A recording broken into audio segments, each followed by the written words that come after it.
சரக்கு மற்றும் சேவை வரி விகிதங்கள் நிர்ணயிக்கப்பட்டு அதனை மத்திய நிதியமைச்சர் அருண் ஜேட்லி அறிவித்துள்ளார். இது தொடர்பாக கூடுதல் விவரங்களை டெல்லி செய்தியாளர் கணபதியிடம் கேட்கலாம். கணபதி, இன்றைய கூட்டத்தில் எடுக்கப்பட்ட முடிவுகள் என்ன?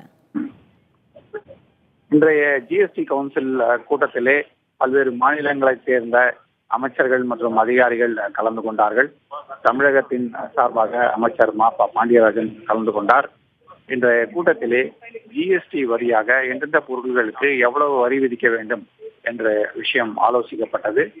பல்வேறு ஆலோசனைகளுக்கு பிறகு இன்றைய கூட்டத்தை நாளை தொடர்வது என முடிவு செய்யப்பட்டிருக்கிறது. ஏனென்றால் இறுதி முடிவுகள் இன்னும் எட்டப்படவில்லை. அப்படி எட்ட என்று முடியாது என்கிற காரணத்தால் தான் நாளையும் ஆலோசனை தொடரும் என்று முடிவு செய்யப்பட்டிருக்கிறது. குறிப்பாக 4 விதங்களாக பொருட்களை பிரித்து வரி விதிக்க வேண்டும் என்று ஆலோசிக்கப்பட்டிருக்கிறது. அதாவது மக்கள் அதிகமாக பயன்படுத்தும் பொருட்கள், பிரெட், பிஸ்கெட் போன்ற பொருட்களுக்கு குறைந்தபட்ச வரி விதிக்க வேண்டும். இதை தவிர மருந்துகள் போன்றவருக்கு அதுக்கு அடுத்த கட்டமாக வரி குறைந்தபட்சமாக இருக்க வேண்டும்.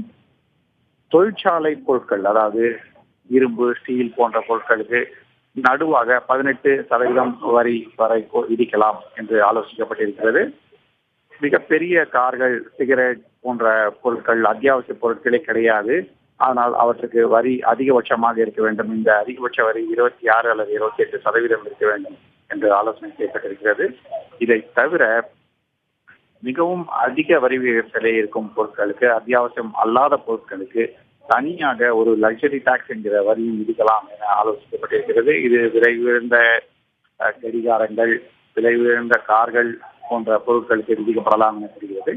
அதே சமயத்திலே மக்களுக்கு எந்த விதமான பாதிப்பும் நிற்கக்கூடாது என்பதால் உணவு தானியங்கள் போன்ற பொருட்களுக்கு எந்த விதமான வரியும் நிற்கக்கூடாது. ஏனென்றால் அன்றாடம் மக்கள் பயன்படுத்தும் பொருட்கள் விலை உயரக்கூடாது என்றும் ஆலோசிக்கப்பட்டிருக்கிறது. இந்த ஆலோசனைகள் நாளை தொடரும். நாளை ஒருவேளை சில முக்கிய முடிவுகள் எடுக்கப்படலாம் என தெரிகிறது. ஏனென்றால் நாடாளுமன்ற கூட்டத்தொடருக்கு முன்பாக இந்த முடிவுகளை எடுக்க வேண்டும் என மத்திய அரசு விரும்புகிறது. மாநில அரசுகளின் கருத்துக்கள் என்ன, கருத்தொற்றுமை ஏற்படுகிறதா என்பதை பொறுத்து நாளை முக்கிய முடிவுகள் எடுக்க வாய்ப்புகிறது. ஜிஎஸ்டி வரி விகிதங்கள் நிர்ணயம் தொடர்பாக பொருளாதாரத்திலும் பங்கு வர்த்தகத்திலும் ஏதேனும் மாற்றங்கள் நிகழ வாய்ப்பிருக்கிறதா? ஜிஎஸ்டி எந்தெந்த பொருட்களுக்கு எவ்வளவு விதிக்கப்படுகிறது, அது எந்த விதமாக வசூலிக்கப்படும், எவ்வளவு எளிமையான ஒரு புதிய திட்டத்தை மத்திய அரசு கொண்டு வரும் என்பதை பொறுத்து பல்வேறு மாற்றங்கள் வர வாய்ப்பு இருக்கிறது. தொழிலதிபர்களை பொறுத்தவரை அவர்கள் வரி விகிதம் சிறிது அதிகமானாலும் பரவாயில்லை, வரி விதிப்பில் இருக்கும் சிக்கல்கள் நீங்க வேண்டும், சுலபமாக வரியை செலுத்துவதற்கான முறை இருக்க வேண்டும். அதை தவிர நேரம் அதிகமாக எடுத்துக்கொள்ளும் கணக்கு வழக்குகள், பிரச்சனைகள் இருக்கக்கூடாது என விரும்புகிறார்கள். ஆகவே அப்படி கொண்டு வரப்பட்டால் ஆரம்ப கட்டத்திலே வரி விதிப்பு அதிகமாக இருந்து விலை உயர்ந்தாலும் பின்னர் பல்வேறு பொருட்களின் விலை குறைவதற்கான வாய்ப்பு இருக்கிறது.